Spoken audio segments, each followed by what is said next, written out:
A paz do Senhor, meus amados irmãos. Boa tarde a todos que nos acompanham aqui pelo Facebook ou pelo canal do YouTube Assuntos do Reino. Mais uma vez, pela graça do nosso Senhor Jesus Cristo, estamos mais um sábado aqui presente, tornando a lembrar os irmãos que o programa era na sexta, mas por algumas circunstâncias tive que mudar para o sábado. E hoje estaremos aqui com o nosso amado irmão e professor Gilmar Guimarães, falando sobre discipulado. Algo que, quando ele falou, gostei muito, muito interessante, muito pouco falado, né, em ministérios, ou que seja, muito pouco pregado também. Acho que é um dos fatores muito importantes no Evangelho, essa questão de discipulado, discípulo, porque é algo que o próprio Cristo falou, né? E fazer os discípulos. Mas como fazer isso, né? Enfim, vamos hoje aprender aqui com o nosso amado irmão e professor Gilmar Guimarães. Enquanto isso, vou estar assim orando, logo mais passarei para ele. Senhor Deus Todo-Poderoso Pai, bendito, exaltado, glorificado Jesus Cristo. Pai amado, quero te agradecer mais uma vez pela tua graça e misericórdia sobre a minha vida, sobre a vida daqueles que todos aqui estão assistindo, ouvindo, pela vida do teu servo Gilmar, que veio hoje aqui, se dispôs a falar hoje aqui a respeito da tua palavra. Pai, obrigado pela tua misericórdia, porque sabemos que somos falhos, sabemos que pecamos, mas o teu amor, Senhor Deus, por nós e tua misericórdia é infinito. Pai amado, que o Senhor conduza mais uma vez esse programa, que teu servo seja guiado pelo teu Espírito Santo, e que nossos corações e ouvidos sejam abertos, e nossa mente também seja apto a receber de ti, Senhor Deus, esses ensinamentos, e que nos venha crescer cada vez mais na tua presença. Assim te louvamos e agradecemos em nome de Cristo Jesus. Amém. É isso aí, meu amado irmão e professor Gilmar, muito obrigado mais uma vez por você estar aqui presente. Louvado seja o Senhor Jesus Cristo, por você se dispôs a vir aqui. Fazia um tempo que você não vinha, né? Bastante tempo. Então, eu quero te agradecer. Novamente eu falo, é uma honra ter você aqui. E fico muito alegre por isso. Estava, como eu já lhe falei, estava bem, a palavra certa, ansioso, assim, que eu queria rever vocês aqui, você aqui, né? Então, fique à vontade. Agora é a sua vez. A mesa é sua. Muito obrigado, meu irmão e amigo, né, Jackson, pela acolhida e recepção calorosa. Para mim também é um prazer, uma alegria sempre poder falar das coisas do Senhor e muito mais ainda quando a gente pode fazer isso entre amigos, né, entre irmãos. Verdade. Então, que o Senhor nos conduza nesse tempo aqui. Amém. Então, vamos lá, né, introduzir o tema. Como você mencionou, de fato, a igreja do Senhor, de maneira geral, poderíamos dizer que tem negligenciado ao longo da história esse tema tão importante, né, que é o discipulado. E existe, dos anos 60, século passado para cá, um movimento assim, crescente de resgate desse ensino. Em muitos ambientes, a igreja tem procurado praticar o discipulado, né? Verdade. Isso é uma coisa boa. Eu fico muito feliz de poder falar sobre esse tema, porque eu tive assim o privilégio e a graça da parte do Senhor de poder viver num ambiente de igreja onde se fala muito desse tema e principalmente onde se pratica muito isso, né? Desde o primeiro dia da minha conversão, há 30 anos atrás, até hoje, não fiquei um dia sem ser discipulado e sem discipular, né? Discipular, fiquei um pouquinho no início ali, quando a gente chega, a gente precisa ser fundamentado, aprender primeiro, né? Mas não demorou muito tempo para eu já começar a cuidar de outras vidas, né? Mesmo como um adolescente ainda, como na minha igreja local existe essa prática onde ninguém fica solto, então quando se converte alguém, um discípulo mais experiente, mais maduro, já é direcionado para acompanhar aquele novo discípulo, né, que está Muito chegando interessante. e caminhar junto, ensinando ali os princípios elementares do reino de Deus. Então, logo no início da minha caminhada, talvez aí com 1 ano, 2 anos, eu já comecei a discipular e, portanto, para mim falar desse tema é bem natural, é algo que eu me sinto À vontade, né? com bastante propriedade e bem à vontade para falar, porque é um princípio bíblico realmente essencial para a saúde da igreja e, ao mesmo tempo, é um princípio que a gente, pela graça e misericórdia de Deus, a gente tem alguma experiência, né, ao longo de 30 anos aí, discipulando muita gente, sendo discipulado também. A gente pode falar alguma coisa do que aprendeu nessa área. Para iniciar a abordagem do tema, eu acho interessante a gente começar trazendo uma base bíblica, né? Sim. Porque como Tem cristão, que ser, né? tudo que a gente faz e tudo que a gente crê precisa estar fundamentado na palavra. E muita gente às vezes até questiona, né? Mas essa história de discipulado, né? Que isso está na Bíblia, como é que é? Existe algum mandamento bíblico nesse sentido, algum ensino bíblico? Jesus falou sobre isso, os apóstolos falaram sobre isso. Então é interessante a gente trazer primeiro essa base doutrinária para esse ensino, para depois a gente falar do aspecto mais prático, de como funciona, de algumas coisas de caráter mais prático.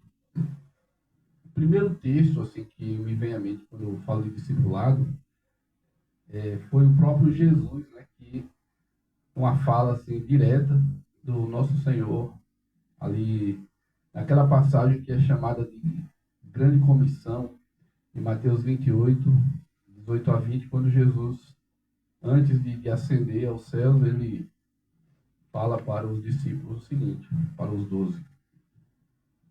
Ide, fazei discípulos de todas as nações, batizando-os em nome do Pai, do Filho e do Espírito Santo, ensinando-os a guardar todas as coisas que vos tenho ordenado, e eis que estou convosco todos os dias, até a consumação dos séculos.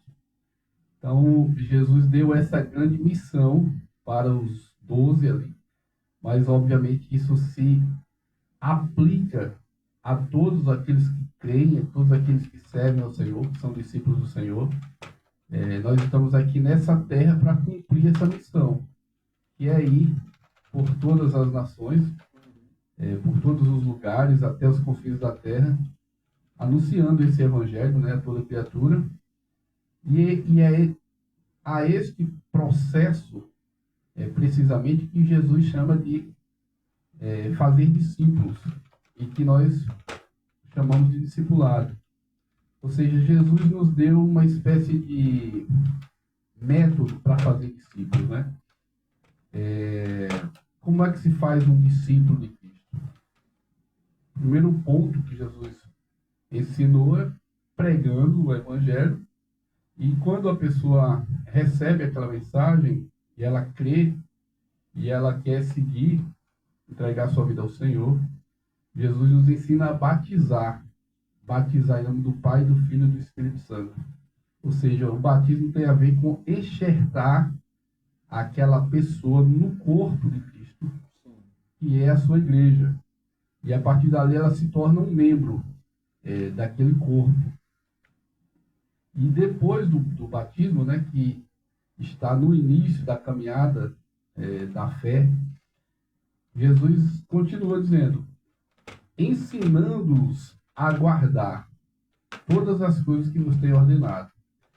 Então, não se faz um discípulo apenas pregando o evangelho e alguém levanta a mão e diz que aceitou a Jesus e você já sai aí contabilizando quantas almas se renderam a Deus e achou que já fez o discípulo de Jesus ali, né? Na verdade, ali é o primeiro momento, mas se faz um discípulo pregando, batizando e ensinando a guardar todas as coisas. E esse ensinando, perceba que o verbo está aí no gerúndio, que é uma forma que indica uma continuidade. Ensinando é algo que permanece ao longo do caminho, ao longo da caminhada. Né? Não é no momento apenas.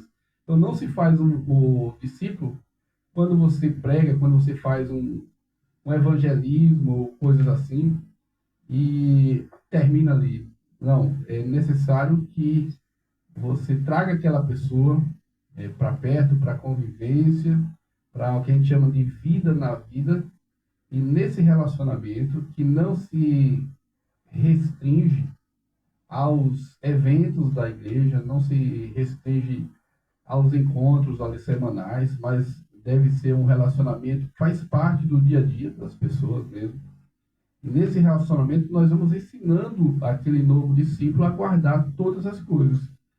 Até quando isso? Até que Jesus venha, né? Porque aí ele disse, e eis que estarei convosco. Enquanto vocês estão fazendo isso, eu vou estar com vocês todos os dias até a consumação do século. Então, enquanto Jesus não voltar, nós estamos em processo de construção, de formação do caráter de Cristo. E não há um discípulo que esteja pronto ainda. Nós estamos fazendo discípulo, né?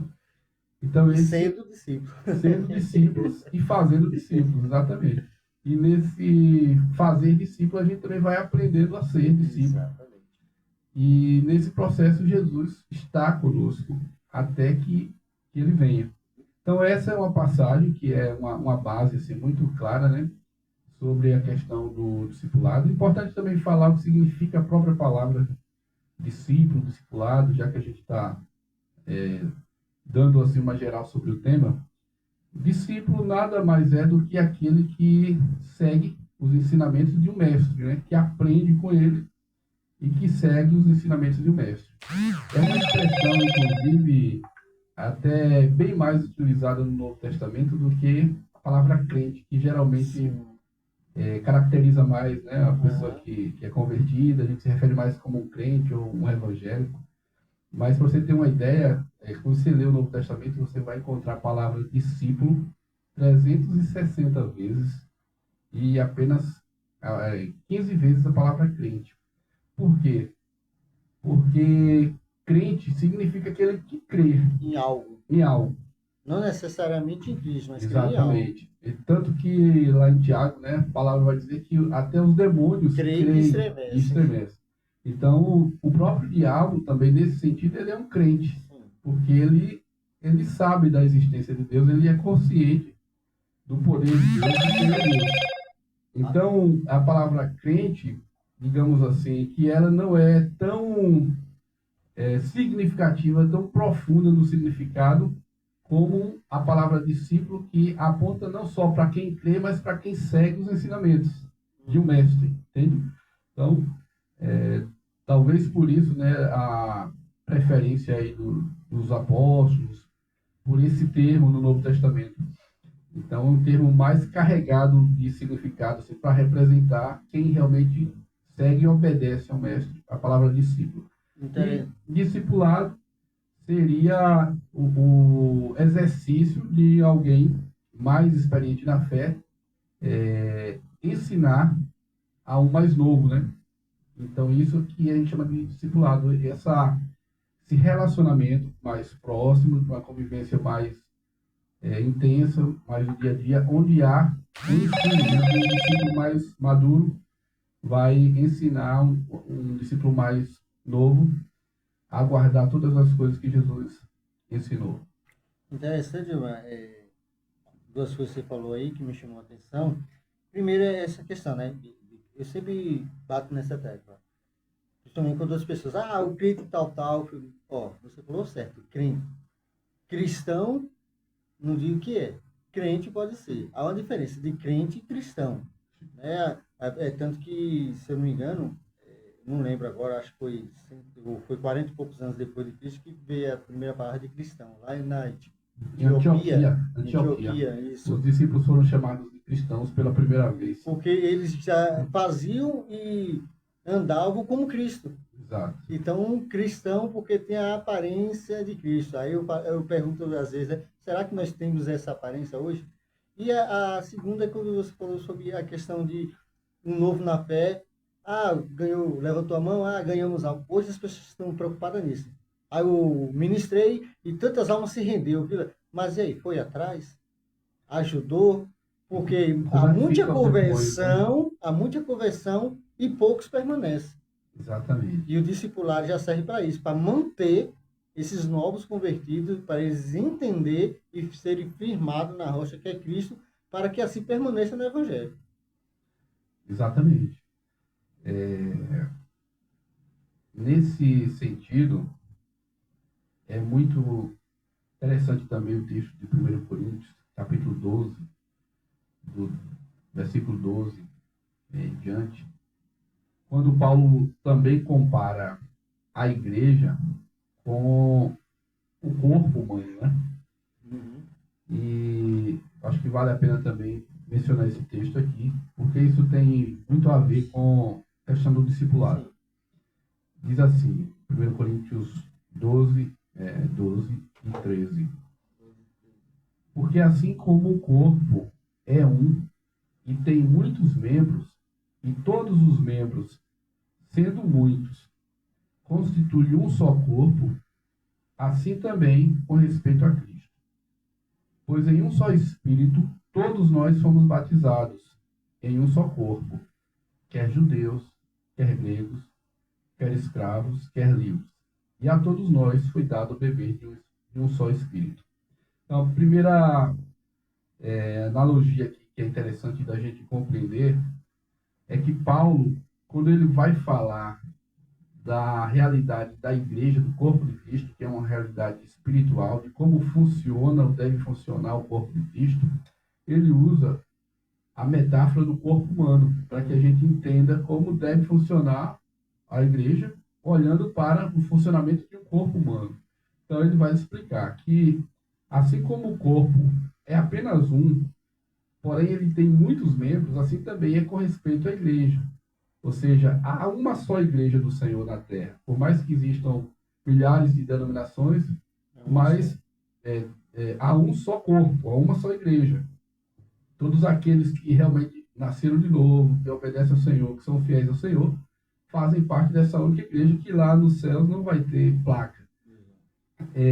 E aí ele está dizendo que, da mesma forma que um só corpo é formado por muitos membros, essa igreja do Senhor, que é uma, ela é composta de muitos membros, que somos os convertidos, aqueles que creram no Senhor. E aí ele segue dizendo o seguinte, que nós somos membros uns dos outros. Ou seja, a mão ou a cabeça não pode dizer ao pé, eu não preciso de ti. O corpo, para ele funcionar bem, ele vai precisar do desempenho da função de cada membro. Inclusive, se um só membro de um corpo, se você tem um problema no dedo mínimo, por mais que aquele membro aparentemente seja não tão importante assim, né, à primeira vista, mas se ele tiver um problema, todo o corpo vai sentir. Então, nós precisamos entender isso para entender assim, que nós pertencemos ao corpo de Cristo. Quando nós decidimos servir ao Senhor, nós não vamos apenas nos sujeitar ao Senhor, mas nós também fomos batizados no seu corpo, que é a igreja. Que é o que ele diz no versículo 13. Ele diz assim, Pois em um só Espírito todos nós fomos batizados em um só corpo. Ou seja, nós fomos enxertados no corpo. E por isso nós devemos nos sujeitar também ao corpo. Nós não podemos achar que dá para viver o cristianismo numa dimensão assim, individual, personalista. Não, eu sirvo a Deus, eu obedeço a Deus, a minha vida com Deus. Isso não é bíblico. Isso não é. Aí já não é aquela questão da comunhão, né? Não Exato. tem comunhão com o corpo. Exatamente. Então, a fé cristã, ela é, por natureza, comunitária, coletiva. Não tem como você viver essa experiência no isolamento, né? No individualismo, fora do corpo de Cristo.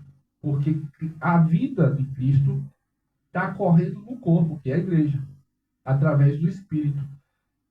Então, para você entender melhor isso, tomando essa própria alegoria do corpo humano, se você tirar um membro, por exemplo, cortar fora um dedo, por exemplo, o que é que acontece com esse dedo depois de algumas horas?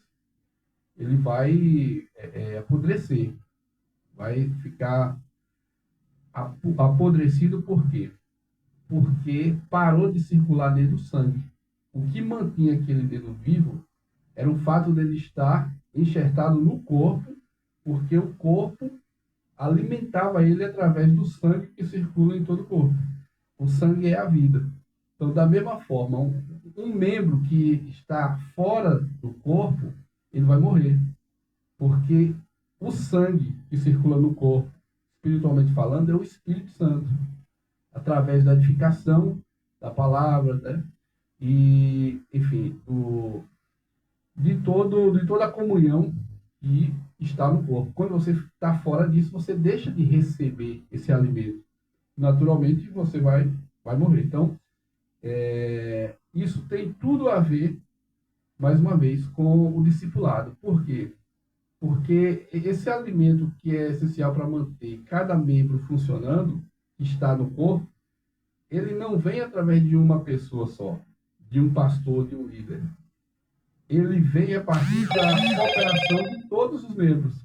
Todos os membros estão funcionando para manter o corpo ativo, né?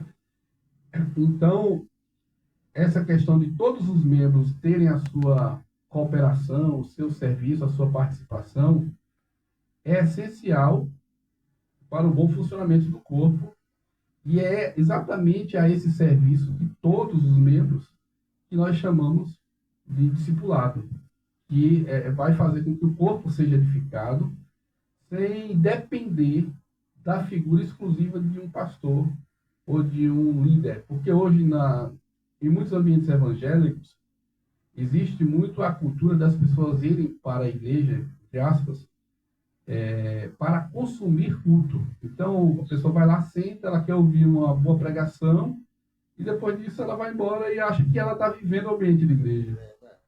E, nesse sentido, esse membro aí, ele espera que somente o pastor ali seja o responsável para servir, né, para trazer uma contribuição. E eles, como irmãos, ali, como os membros, estão ali só para receber.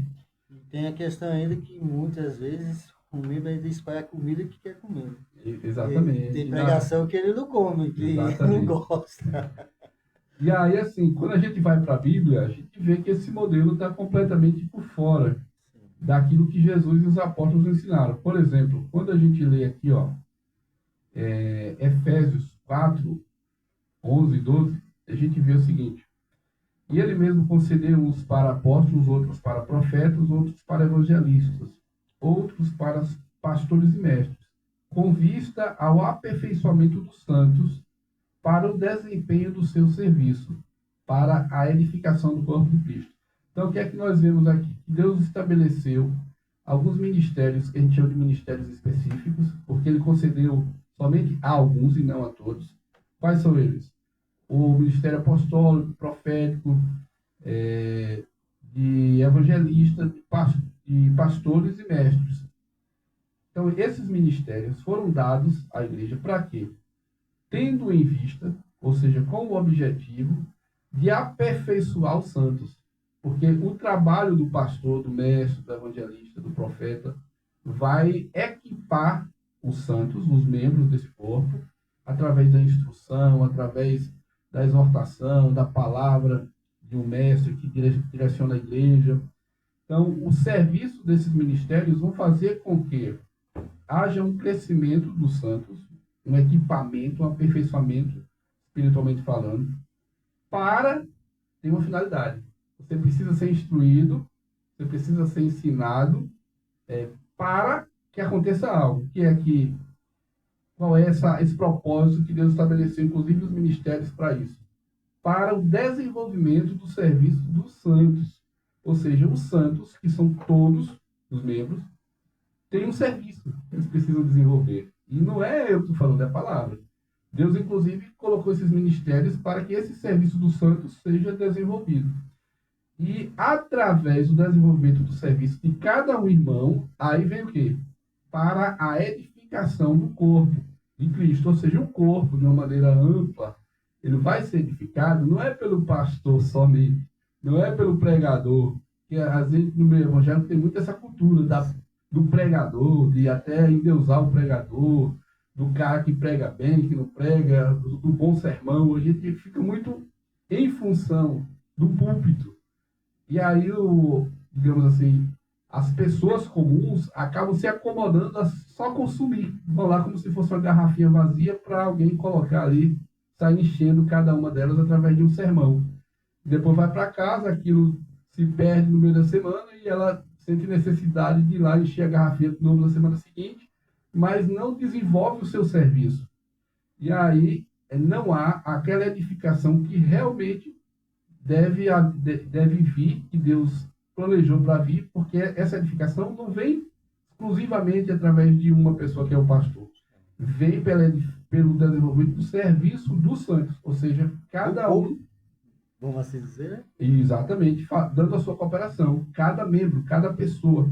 E isso vai gerar a edificação do corpo. Tem mais um texto, mas você pode perguntar, depois eu trago ele. Interessante, Gilmar. Não é nenhuma pergunta, é uma colocação que acredito que você vai concordar, porque isso é notório, principalmente hoje em dia, que há pessoas que tem, vamos dizer assim, tem um tempinho ali na igreja e quer ser, ou até que chegou agora, ou começou a ministrar um pouco, já quer ser presbítero ou diácono, sem passar por um discipulado.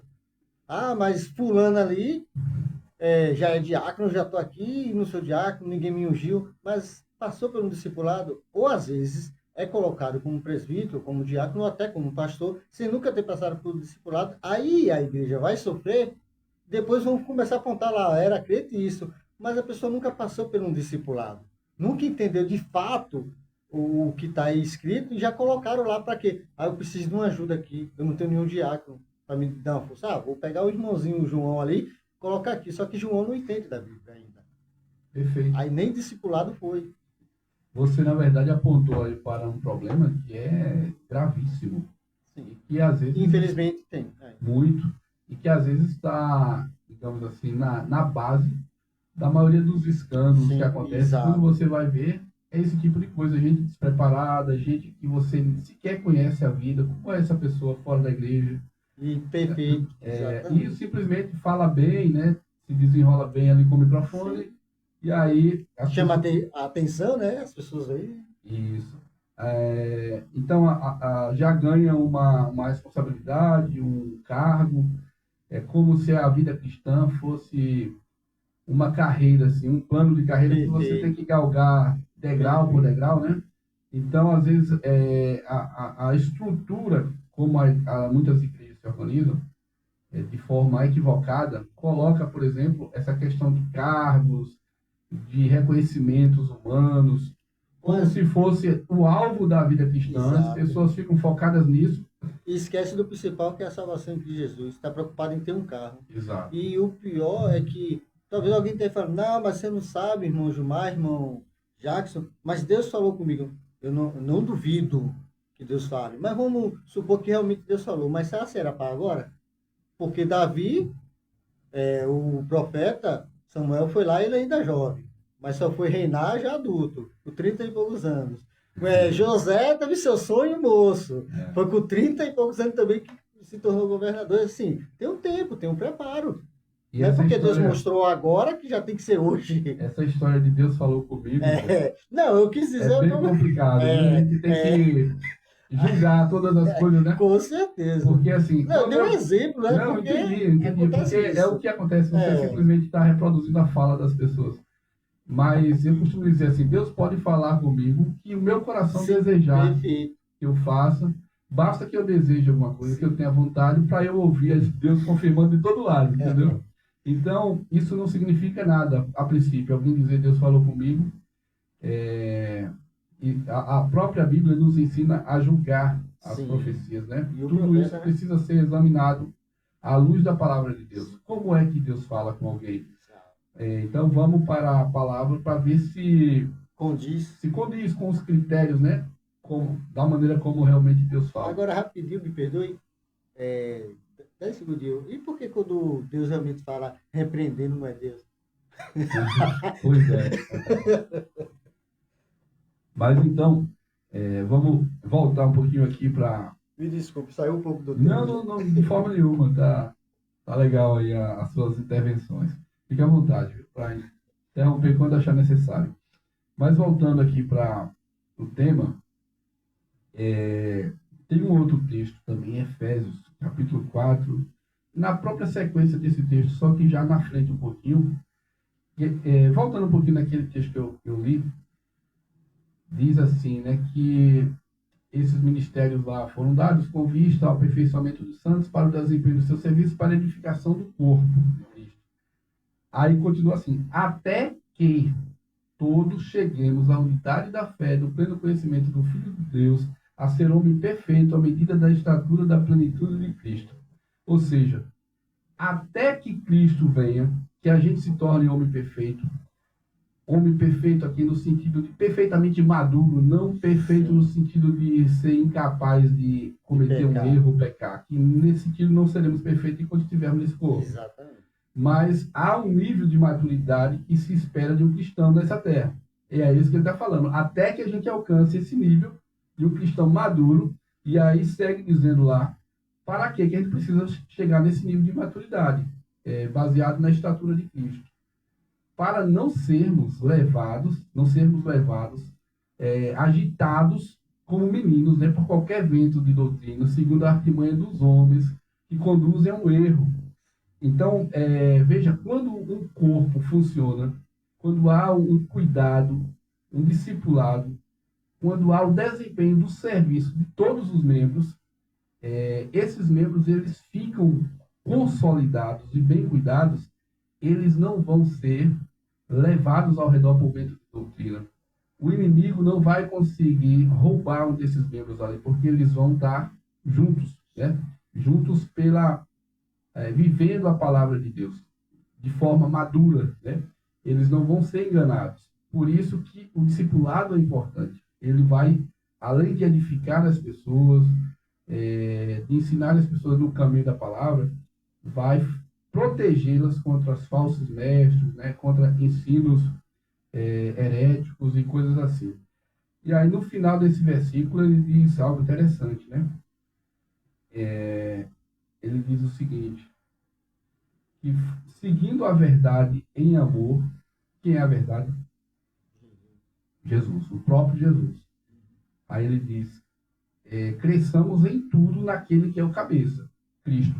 Ainda com a metáfora aí do corpo, né? Cristo é o cabeça do corpo porque ele é quem governa. Aí está dizendo que nós devemos seguir a Cristo em amor, crescendo. E aí ele vai dizer, de que maneira que se dá esse crescimento?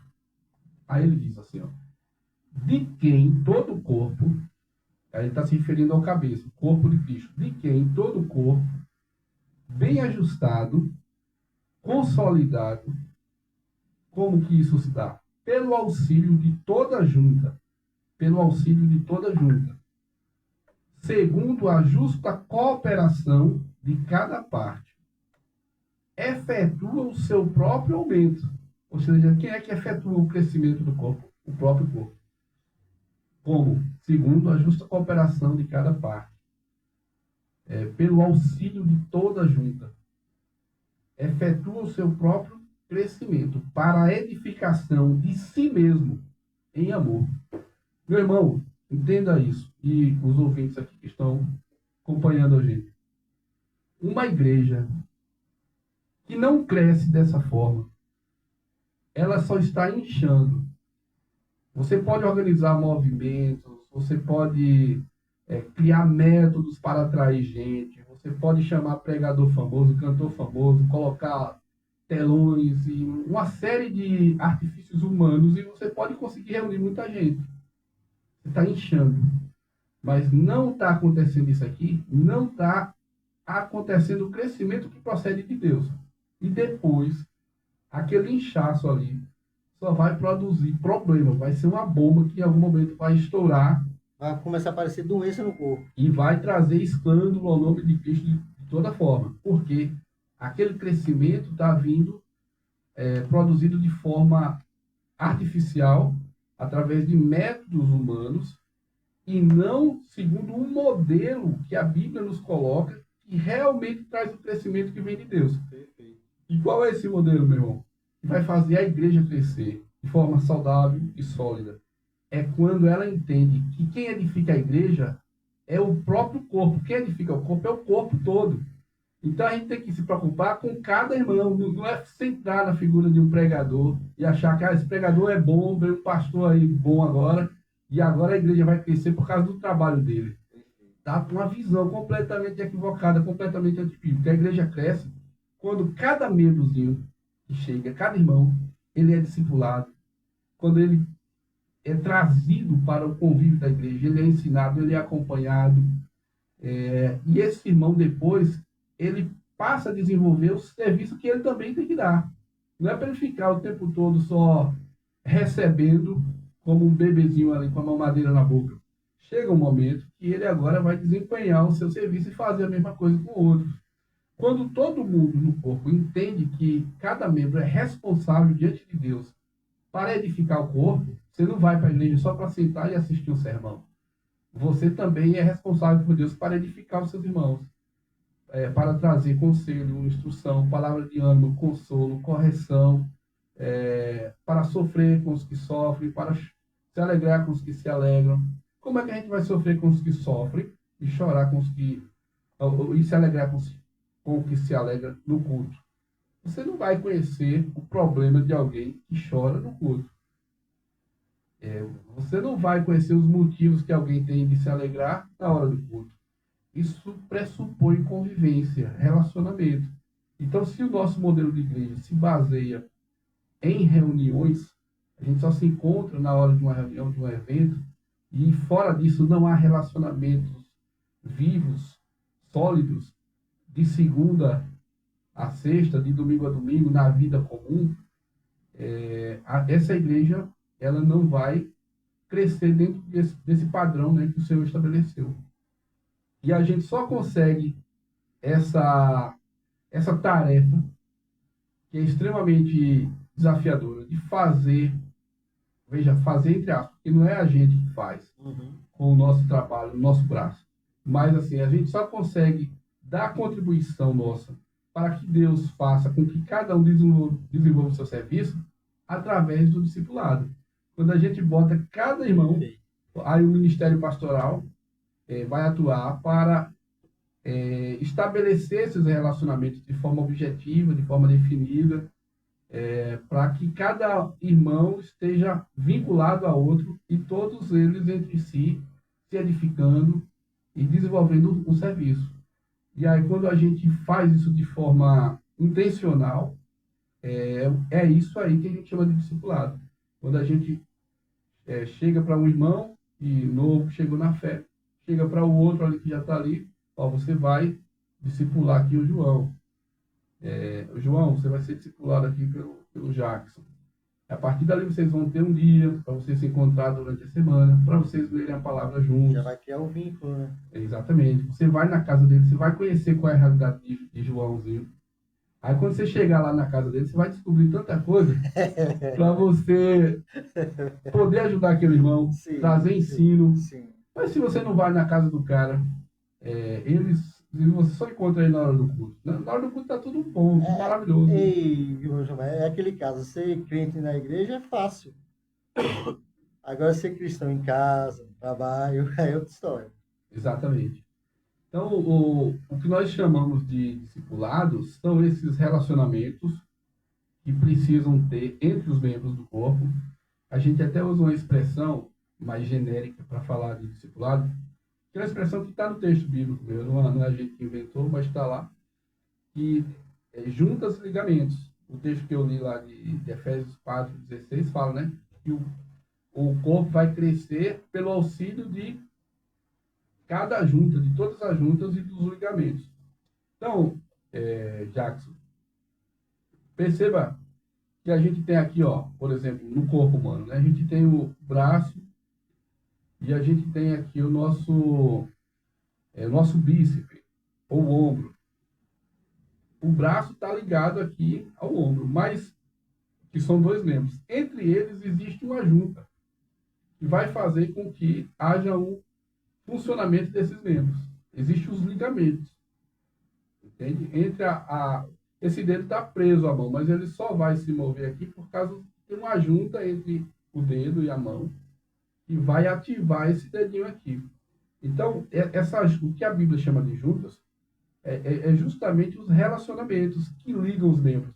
O que é que liga um membro no corpo de Cristo? Que liga um membro ao outro? O relacionamento. Interessante, Gilmar. Olha como você está falando desse ligamento, uma junta com a outra, e que isso cria o relacionamento, e o relacionamento trazido ao corpo.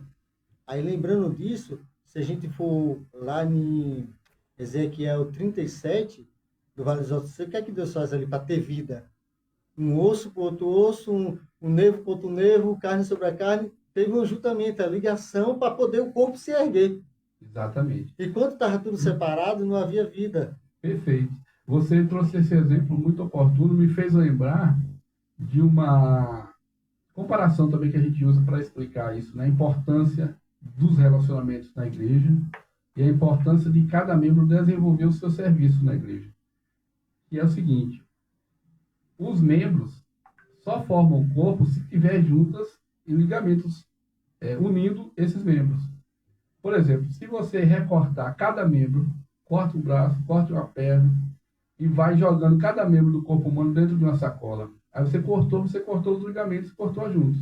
Você tem uma sacola de membros, mas você não tem mais um corpo. Perfeito. Porque cada membro ali está separado, está desconectado. Então, aqueles membros não funcionam mais, não têm harmonia, não são capazes de produzir mais nada, porque eles estão isolados uns dos outros. Então, para que seja um corpo, os membros têm que estar ligados uns aos outros, né? Em perfeito funcionamento. E essa ligação são os relacionamentos. É claro que a Bíblia não normatiza isso de uma forma assim detalhada, falando de discipulado, vocês têm que discipular, mas o princípio está lá. O princípio está lá. Aí cabe cada igreja se organizar, né, para viver aquele princípio ali. No nosso caso, nós chamamos esses relacionamentos de discipulado, né? Por exemplo, você tem no Novo Testamento centenas de textos que usam a expressão uns aos outros. Tipo, perdoai uns aos outros como o Senhor vos perdoou. Sujeitai-vos uns aos outros no temor de Cristo. Você tem habite ricamente em vós a palavra de Cristo. Instruí-vos, exortai-vos, animai-vos uns aos outros. Ou seja, eu poderia ficar aqui citando vários textos por muito tempo. Me diga aí, se você não tem relacionamento, se o seu cristianismo se baseia em ir assistir um culto e voltar para casa, como que você vai praticar esses versículos? Como que você vai praticar esses mandamentos da palavra de amar uns aos outros, perdoar uns aos outros, servir uns aos outros, sem relacionamento? Isso não tem como acontecer. Esse uns aos outros tem a ideia de reciprocidade. É uma coisa que eu faço com você e que eu também recebo no relacionamento. Ou seja, eu edifico, eu instruo eu corrijo quando for necessário, Deus vai usar a minha vida para isso. Mas eu também sou discipulado, eu também sou corrigido, eu também sou animado, eu também sou edificado. E é nesse uns aos outros que nós vamos crescendo até chegar à estatura de Cristo, ou seja, o caráter de Cristo vai sendo formado a partir da nossa vivência nos relacionamentos entre os irmãos. Se eu estou fora desse ambiente de corpo, eu não tenho como amadurecer. Eu não tenho ninguém que vai chegar até a mim e meter o dedo na minha vida e apontar aquilo que eu preciso mudar, que eu preciso me arrepender.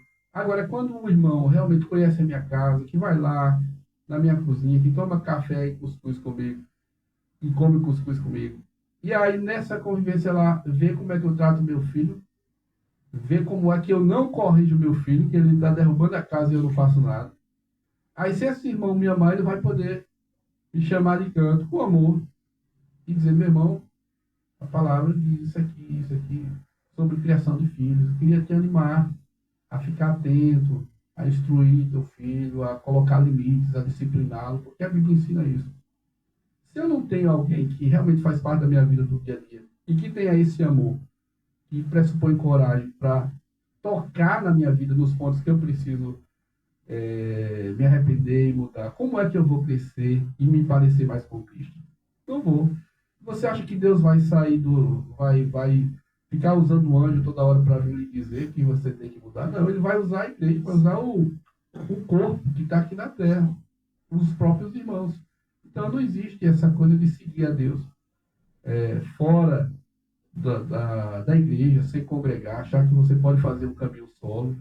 Isso é uma invenção do nosso tempo, mas não tem nenhuma base bíblica e não pode produzir uma vida realmente sólida espiritual. Não pode produzir uma edificação genuína.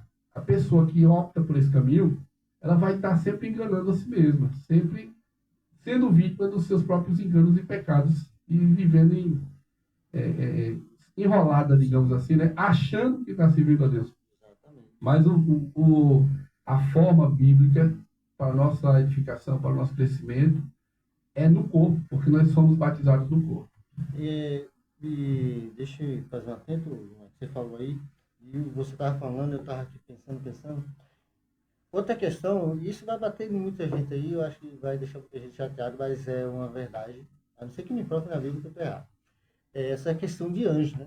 Você vê muita gente, já ouviu um anjo, vamos lá, para a palavra. Quando Cristo sobe, ele deixa o Espírito Santo conosco. E o Espírito Santo faz morada.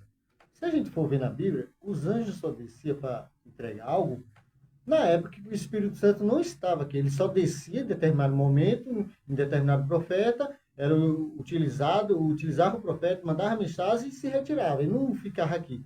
Ele só veio e permaneceu quando Cristo subiu. Aí você tem o Espírito Santo, acredito que tem que ter, que se recebeu a Cristo, recebe o Espírito Santo. A não ser que você comece a viver errado, ele se sai. Primeiro é isso que a Bíblia me mostra.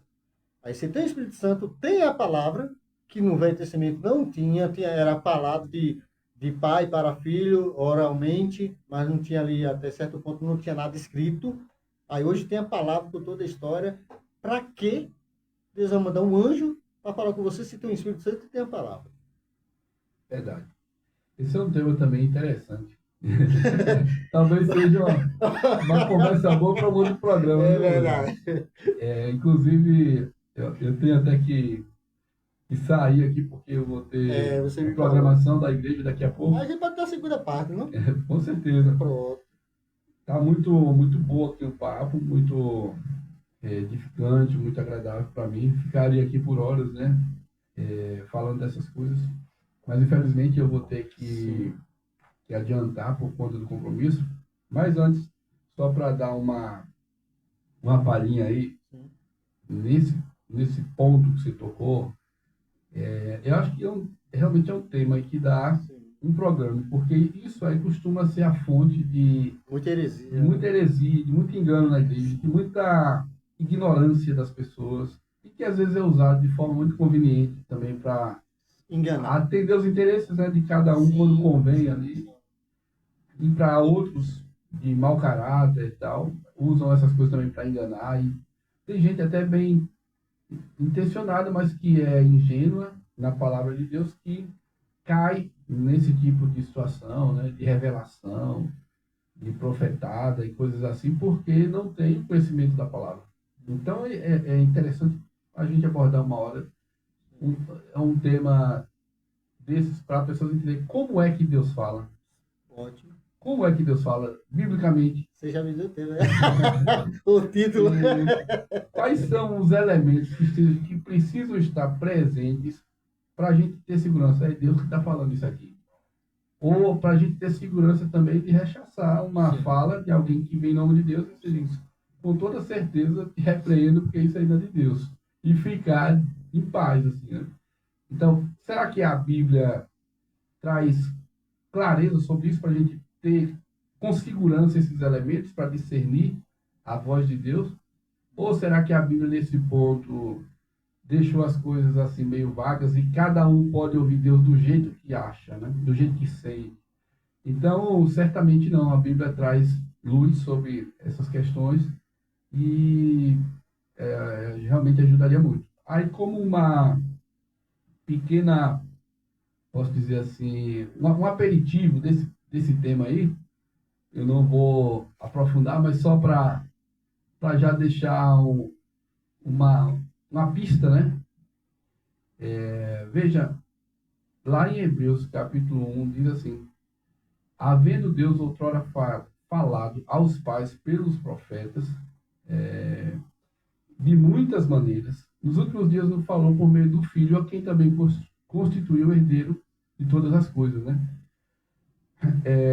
Então, veja, lá no Antigo Testamento, que o autor aos Hebreus está dizendo aos pais, se referindo às pessoas que viveram lá atrás, antes de Cristo. Moisés, Exato. esse povo. Aí ele está dizendo que naquele tempo Deus falou, lá no Antigo Testamento, aos pais, pelos profetas.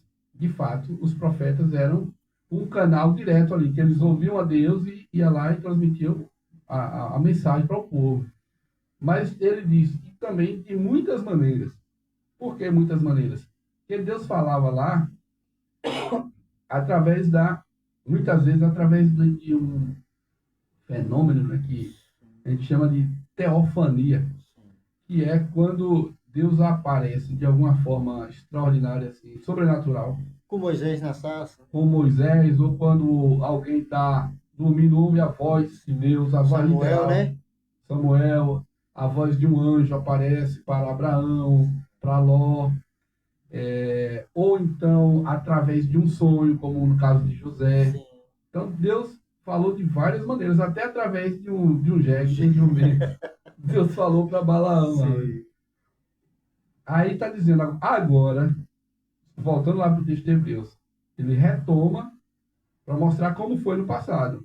Agora ele traz para o presente, para a nossa era, para a nova aliança. Ele diz, nesses dias, ele tem nos falado por meio do Filho, que é Cristo, a quem constituiu herdeiro de todas as coisas. Então, isso já mostra que Deus não continua falando ou agindo da mesma forma em todos os tempos da história. Deus é o mesmo. A Bíblia diz, Deus é o mesmo ontem, hoje e sempre. Mas não confunda isso com a ideia de que Deus age da mesma forma ontem, hoje e sempre. Deus, em função de circunstâncias específicas de cada época, de cada tempo, dos propósitos dele em cada época, ele costuma agir de forma, às vezes, diferente. Não contrariando o essencial, né? Os princípios dele. Isso aí se mantém, mas a forma como Deus age não é a mesma em qualquer tempo. Assim como ele usa cada um a sua maneira. Exatamente. Então, por isso aí já dá para apontar mais ou menos o caminho que a gente vai adotar nessa conversa. Né? Então é isso aí, meu amado. Como você me informou, vamos finalizar aqui. Vai ter a parte 2, tá? Você vai retornar para terminar esse discipulado. Passou muito rápido. Eu vou pedir para você fazer a oração e assim a gente finalizar. Amém. Senhor, muito obrigado por esse tempo aqui. Nós te agradecemos, ó Pai, pela tua palavra que nos instrui, a tua palavra que nos alimenta, nos direciona e comunica a tua vontade aos nossos corações.